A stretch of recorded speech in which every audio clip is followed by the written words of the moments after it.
So it's on? Yeah. Okay. Hey, what's up? So it's episode number 30, is that right? Yep. 30 of Ask EJ. Is where we answer 3 of your questions. So, all right, I guess we'll just jump right into it. Question number 1.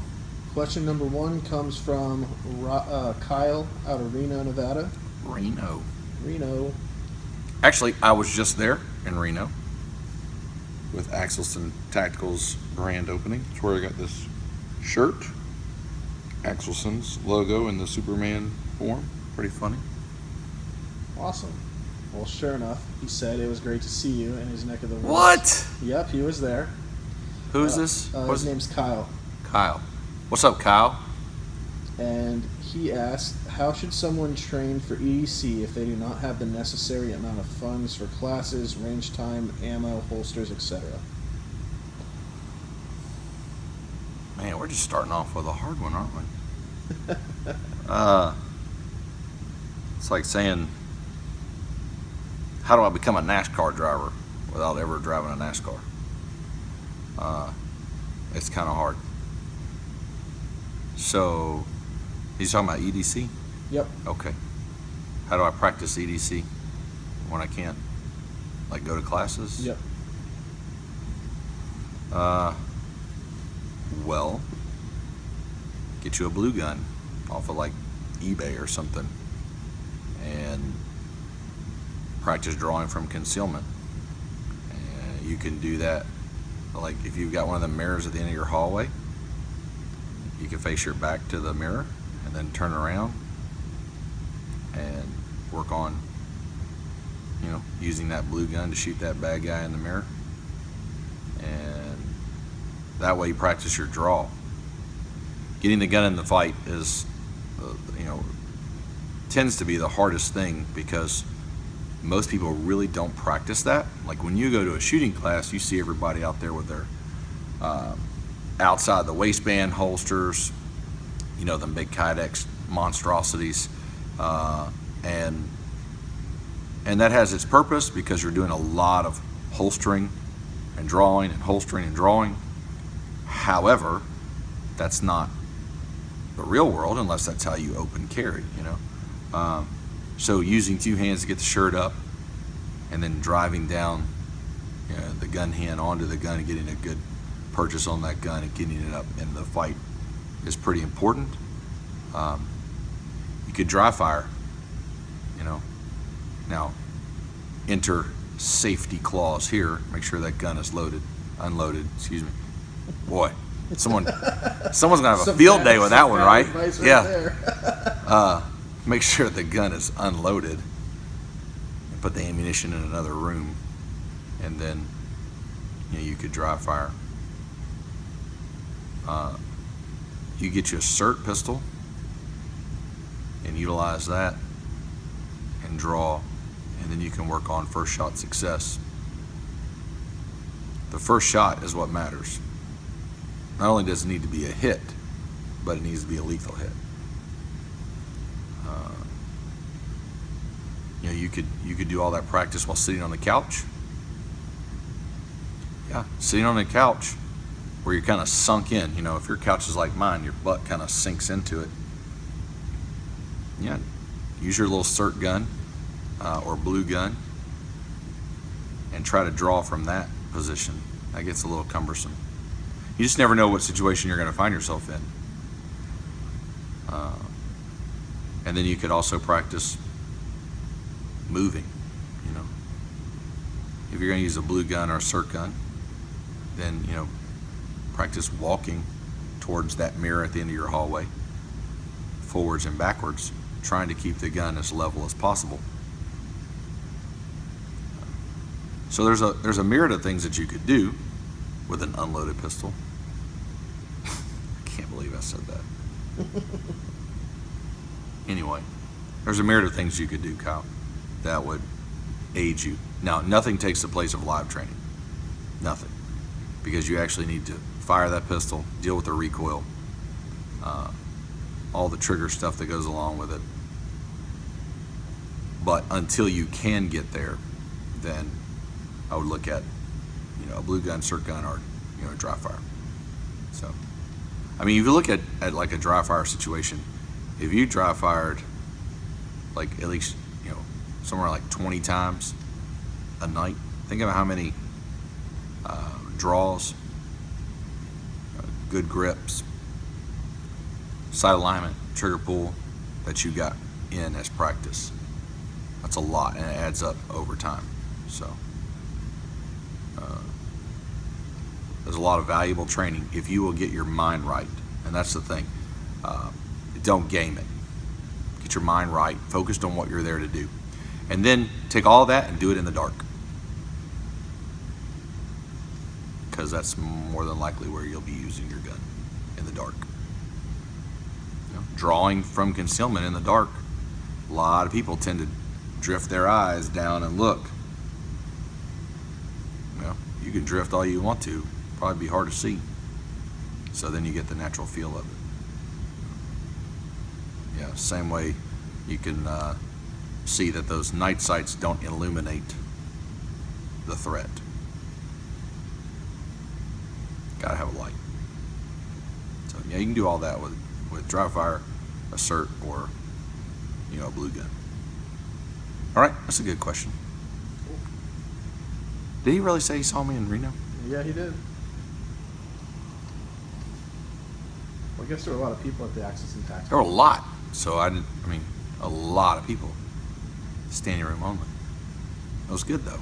Cool. A lot of support for the Axelson family. And then Danny Deeth's parents were there. Cindy, a really nice lady, Danny's mom, was there. Got to hang out with her. And so good. It's really good event. I'm glad to see that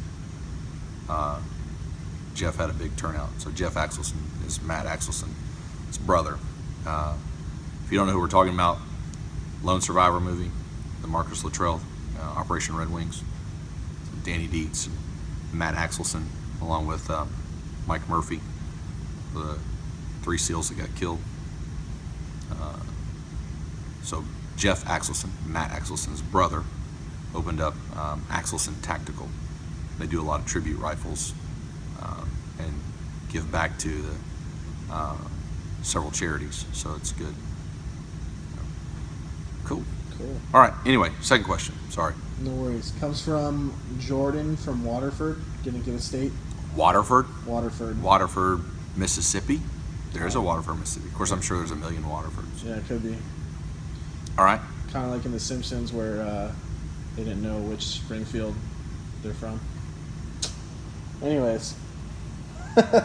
Can you elaborate more on the hearing protection? What brand do you recommend and why? I shoot mostly indoor ranges. As do most people, because they're prevalent and don't have to worry about weather. Hearing protection? Yep. Like the easiest to get your hands on that works and is in most people's price point, it would be a Howard Light, Leight or something like that. Don't quote me on that. Howard Light. You can get those at the big box stores. So an Academy Pro or a Bass Sports, you can get them there. I think even Walmart sells them, and they do pretty well. So I run Comtacs, and I have Howard Lights, and they work well. And there's a bunch of people out there with good hearing protection. What you want is electronic hearing protection that cancels noise. So, and then look at what kind of batteries it takes. Doubles and AAAs are easier to come by. Oh yeah. Than some crazy wackadoodle battery that you got to go to the one Radio Shack in the state that's still open and find. Yeah, or order offline. Online. Order out there on the line. On the line. On the line. Online. On the line. Online. Yeah. Howard Light is what I have, and then Comtacs. And Comtacs are like super expensive, but quite honestly, They both work. So it's just how cool do you want to look, I guess, you know. That's half the battle, though, is looking cool, right? Yep. Especially for Instagram.